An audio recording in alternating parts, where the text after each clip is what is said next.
বাঁশখালী উপজেলার পুকুরিয়া ইউনিয়নের রামপুর ডিসি সড়ক ২০২৩ সালের ডিসেম্বর মাসে এই সড়কটি কাজ শুরু হলেও এখনও শেষ হয়নি পুনর্নির্মাণ কাজ। দীর্ঘ ১.৫ বছর ধরে নির্মাণ কাজ চলমান থাকায় সড়কটি বেহাল অবস্থায় রয়েছে। এতে চলাচলে চরম ভোগান্তিতে পড়েছেন পার্শ্ববর্তী উপজেলা সাতকানিয়া সহ পুকুরিয়া ইউনিয়নের অর্ধ লক্ষ মানুষ। স্থানীয় সরকার প্রকৌশল অধিদপ্তর এলজিআরডির অধীনে শাহ জব্বারিয়া কনস্ট্রাকশন নামের একটি ঠিকাদার প্রতিষ্ঠান ২,৯৪,০০,০০০ টাকা বরাদ্দে কাজটি পায়। এদিকে দীর্ঘ ১.৫ বছরে সড়কটির ৩ কিলোমিটারের মধ্যে ২ কিলোমিটার কাজ শেষ করেন তারা। বাকি অংশের কাজ শেষ না হওয়ায় সামনে বর্ষা মৌসুম থাকায় নতুন করে চরম ভোগান্তিতে পড়তে যাচ্ছেন ওই এলাকার সাধারণ মানুষ। এই রাস্তার মধ্যে আজ ১ বছর ৪ মাস হচ্ছে কষ্ট পাইছে, মানে গাড়ি ঘোড়া চলার কোনো সুযোগ নাই। গাড়ি চলাইতে গেলে দূরের মানুষকে গালারি করার এই অবস্থার মধ্যে। আর এই রাস্তাটা বলে রোডের মধ্যে কোনো বাড়া নাই, কিছু নাই, আর তো বাইরে উঠে যাওয়া পড়ে। এই রাস্তার হাত চলার দা দিয়া ২ বছর তো বেশি হয়ে গিয়ে গত রাজার বোর্ডও 2 মাস আগত তো এই রাস্তার হাসিবে ধরছে। বহুত ক্লান্ত, বহুত মানুষ আহত হয়ে হাজার হাজার স্কুল ছাত্রছাত্রী আহত হয়ে এই রাস্তায় কারণে মানুষের জনদুর্ভোগ তো শেষ নাই এই রাস্তা। আর এই রাস্তার হাসান অবিলম্ব শেষ চায়।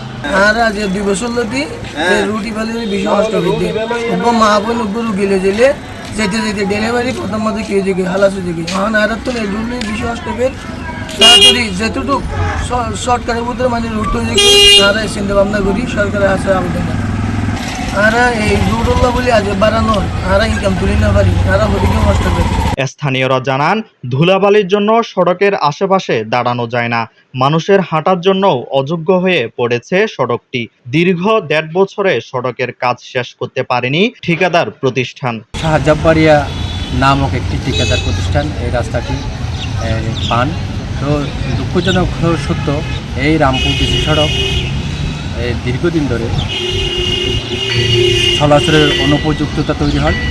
বিভিন্ন পূর্বের যে উন্নয়ন হয়েছিল সেই উন্নয়নের গুণগত মান যথাযথ না হওয়ার কারণে খুব দ্রুত সময়ের মধ্যে সেটি খানাখন্দে ভরে যায় এবং চলাচলের অনুপযুক্ত হয়ে যায়। অবহেলিত এই পুকুরিয়া জনগণের পক্ষে যারা নির্বাচিত হয়েছে পরে আমি যারা দায়িত্বে আছে ইউনিয়ন পরিষদে তাদেরকে আমি দোষারোপ করতেছি একটা কারণে, ওরা নীরব ভূমিকা পালন করতেছে। এই রোডের ব্যাপারে ওনার কোনো অগ্রভূমিকা আমি দেখতেছি না।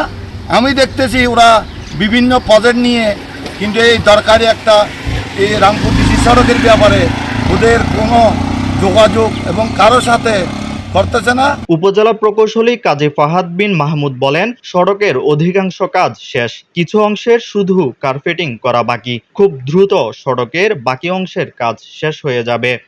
2,20,00,000 টাকার টেন্ডার হয় এবং আমরা বর্তমানে কাজের অগ্রগতি 80%, আর 20% কাজ আমাদের বাকি আছে। এই 20% কাজও এই সপ্তাহের মধ্যে শেষ হবে। যে 2 কিলোমিটার কাজ আমরা সম্পন্ন করছি, এলাকার মানুষ থেকে শুরু করে যারা এখানে সুদীজন আছেন, সাংবাদিক বৃন্দ আছেন, সবাই আমাদের খুব প্রশংসা করছে যে কাজের মান ভালো হয়েছে এবং আপনারা নিজেরাও এটা পরিদর্শন করে বলছেন। আসলে এটা একটু কাজটা দীর্ঘায়িত হওয়ার কারণ আমাদের দীর্ঘদিন এই জিওবি মেইনটেন্যান্স প্রকল্প থেকে আমরা অর্থের আমাদের যতটুকু আমাদের চাহিদা ছিল সে অনুসারে আমাদের ফান্ডের একটু স্বল্পতা ছিল। ফান্ড স্বল্পতার কারণে আমরা আশানুরূপ গতিতে আগাইতে পারিনি। তবে বর্তমানে আমাদের ফান্ডের কোনো স্বল্পতা নাই এবং আমরা বাকি অংশের কার্পেটিংয়ের সামগ্রিক প্রস্তুতি নিচ্ছি। এই সপ্তাহে শেষ হবে এবং জনগণকে আমরা একটা দ্রুত সময়ে এটা যান চলাচলের জন্য উন্মুক্ত করে দিই।